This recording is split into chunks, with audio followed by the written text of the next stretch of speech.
we published the first National Benchmark of U.S. mothers. 2,818 mothers, all 50 states, a nationally representative sample. The benchmark is something, it's been months in the making and really years in the making. We've asked mothers, time and time again, dozens of surveys asking a handful of questions on a specific topic, but we've never really covered something that really spans all the topics, right? In this, we ask moms about healthcare, about mental health care, about schools, about AI, about safe green spaces for their kids to play in. And this really is a way to capture and measure what moms are saying and what are shaping their families, from the pressures to trust to just everyday conditions and whether their family can thrive. And the idea behind this is taking this core survey and asking moms the same core set of questions twice a year for a number of years.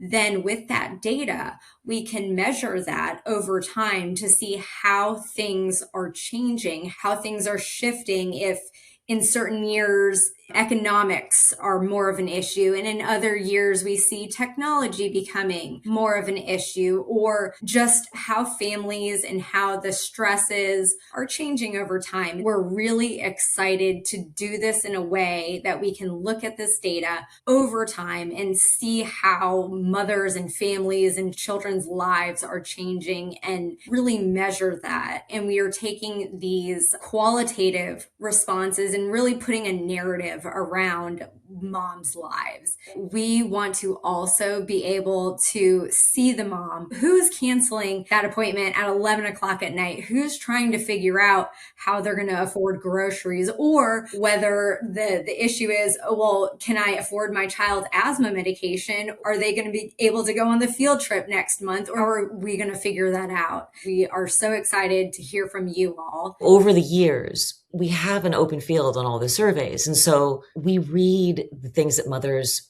on their own are writing in these open fields. And this is literally what makes us wake up every morning. You have, first of all, mothers taking the time that they don't have to share their experiences honestly, because they know it matters. And they're saying, we need this heard. We want this codified. So the 5 indices are maternal stress and capacity, family economic pressure, institutional trust and accountability, youth environment and commercial conditions, and child well-being and access to support. We want to track these. We want to measure these conditions through the eyes of mothers, the people who see children from the moment they wake up, when they put them to bed at night. They see them in the school environment, the health environment, the community environment, the home environment. Mothers are the only ones who have this viewpoint. So your experiences are critical and your stories are so important. Emily, can you speak to, among mothers whose child needed mental health support, almost half said that they had difficulty getting it? My name's Emily Havener. I have 2 boys, ages 7 and 11, and I live in South Carolina. I work for a magazine as a managing editor, and I work from home. It's incredibly flexible. I do get very basic health insurance from my job, while I am incredibly grateful not to have to pay for their health insurance. And I advocate for all children. We should at least start with all children being on free healthcare, because the paperwork that I have had to fill out is incredibly time-consuming, oppressive. I have had to visit the Medicaid office more than once because of mistakes that were made that could not be rectified. I've spent hours on the phone. I have spent hours filling out paperwork to continue to get this free healthcare. And if we just automatically put all children 18 and under on it, that would not be an issue. Hopefully there would be more providers that would take that insurance. It was a months-long process between beginning to reach out to find out who had availability, to then scheduling the intake appointments, to then getting to the intake appointments. Nikki, I'd love to ask you about the finding, when cost forces a choice inside a family, mothers defer their own care about 5 times more often than they defer their child's. My name's Nikki Brooker. I'm the founder and CEO of a nonprofit in Colorado called Yana. I started Yana, which stands for You Are Not Alone.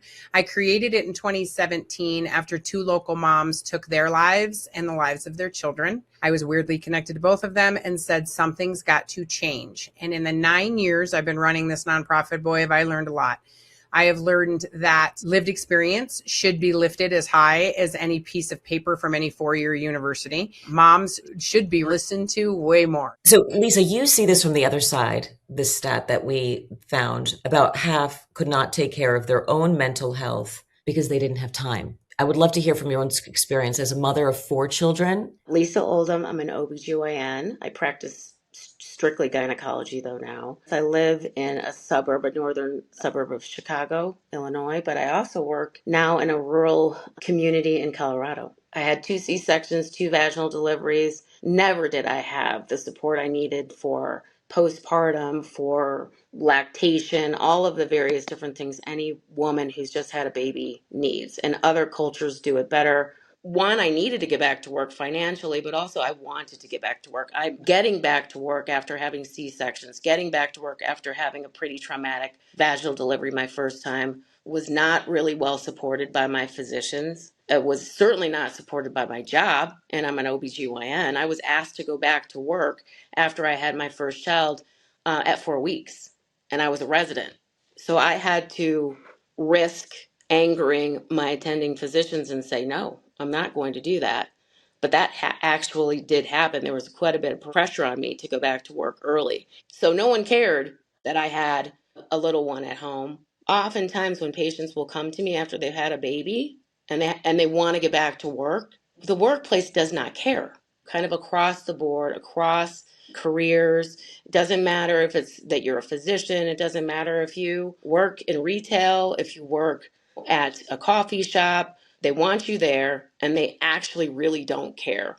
So that was my lived experience of going back. And that informs my ability to, or sometimes inability, to help my own patients because I don't make up the rules for them at home, their child care, who's helping them with their children or child, what family members they have, who they're married to or not. I don't have any control over that. I can only advocate as best I can with my own lived experience. We're dealing with all of these conditions at the same time. And one of the things that we were looking at were commercial conditions. So the things that our kids, first of all, how they're marketed to. And we found a substantial portion of mothers who say that their children are being marketed illegal products like vapes, pornography, cannabis, alcohol, and especially at that age of like 13 to 15, and especially boys. Abby, what your thoughts were about trusting institutions, industries. We found that mothers rank AI companies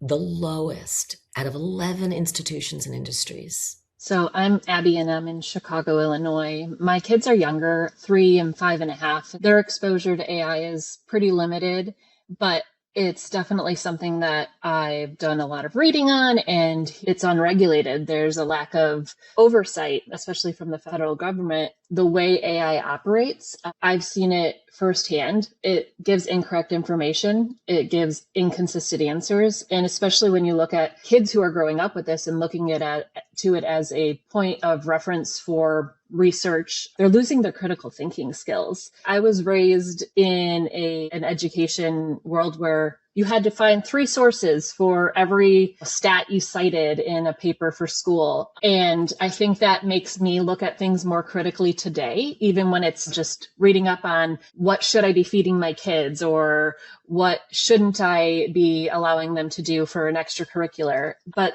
with the onset of AI, kids don't have that same accountability for ensuring that the information they're being served is correct. And so without a lack of oversight, it can and will be harmful. And that goes beyond inaccurate information, but it can lead to bullying, security threats. And so until the federal government steps in and holds companies and developers accountable, I don't think we can trust AI tech companies, because ultimately their number one concern is stakeholders. It's the bottom line. It's looking to make money. And so that is at expense of society broadly. And I think the children are the ones who will be the most susceptible to some of those risks. We found that a majority of mothers are concerned. These are mothers whose kids are using AI for reasons other than just entertainment, that they're concerned that AI may make it harder for their child to develop their own thinking skills. I have a mother of four. My kids are 8 and under. They've experienced a little bit of it, not fully adapting it in the school environment or anything like that. It's something that we have to regulate, just like we have to regulate TV and, other video games, things like that. But as a mother, as a parent, we have the burden of so many other things to worry about and to keep our kids from. And so it's just another thing for us to have to regulate. It's something that we are definitely going to need help with. It can be helpful. It can get them thinking in different ways and asking different questions, but it can also be very dangerous. And we've seen that, it's new. And so there's not a lot of studies that are out there yet. As a parent, that is our job to keep our kids safe, but it's just another thing. There's so many things for us to worry about, healthcare and what our kids are eating and all these things that are not regulated now and we're not getting help with. And so this is just another burden that we're going to have to monitor and to keep our kids safe from. Melissa, you were talking about food, and I just thought you could take just a few seconds and just share what you've done in your own life to try to help mothers feel better about the foods that they're giving their kids. I founded Foreverly's. So we make frozen treats that are made with all natural, just fruits and vegetables, because it was a constant struggle, right? Like your kids want a treat, but what's out there in the market is usually full of sugar and flavors and dyes. That's another burden that we have is it's constantly, keeping our kids safe from things that are out there. My name is Allison Miessler. I live in Richmond, Virginia. I have 2 daughters. I have an 8 and a 4-year-old. And I work for a nonprofit that is a national maternal mental health policy group who works to try to make things easier for moms. The problems that moms are facing are across the board real. It doesn't matter where you live, how much you have available to you. Sometimes moms are just not informed. Moms just are not given the education. There are such gaps between different types of issues, whether it's maternal health, whether it's just your regular health after having a baby, whether it's your child's health. There are so many opportunities for us to fill in gaps as organizations. Like my organization works to promote awareness around, there's a National Maternal Mental Health Hotline. We worked across the aisle to get funding into the federal government budget to promote and create hotline that is available 24 hours a day for moms that need help in the middle of the night. That's one of the really big things that I feel like we don't talk about is the options. There's so much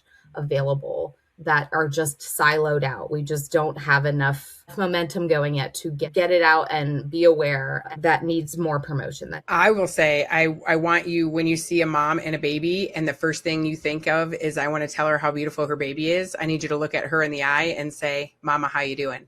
And I want you to care about mom, because mamas need to be cared for. That's what I want people to get from this, because moms are giving up so much of them for everybody else. I feel very isolated, even though I'm in a more suburban area. And I also think that people in rural areas that have to rely on community because the resources aren't there, perhaps don't have a perspective of how essential the resources are still and would help them, as well as people that don't have the community that they have. Knowing that there's so much more that we have in common than we're told or we're led to believe. We're not supposed to do it this way. We have all this in common. We're supposed to be on the same team and be there for each other and be vulnerable about what our needs are so that we can change this. One thing I would love people to take away from this survey is that you're not alone. Like when you're in it, it can feel like you're alone and you're the only one struggling. The survey shows this, that just how many mothers are actually carrying this weight. That also is like a hopeful part, that there are people, organizations, people like us sitting at this table, decision makers who actually want to make it easier, who want to see change. The struggle isn't a personal failing. It's not something that we're doing wrong. It's not something that our families are doing wrong. It's a systems problem, and the systems can change. And the only way we're going to do it, though, is together. And that's really kind of the whole point, is that none of us can do this alone, and none of us should have to. We have a nationally representative sample. We also have a community-based panel called In the Count. And I hope that every mother joins the count so that her experience can be part of this data.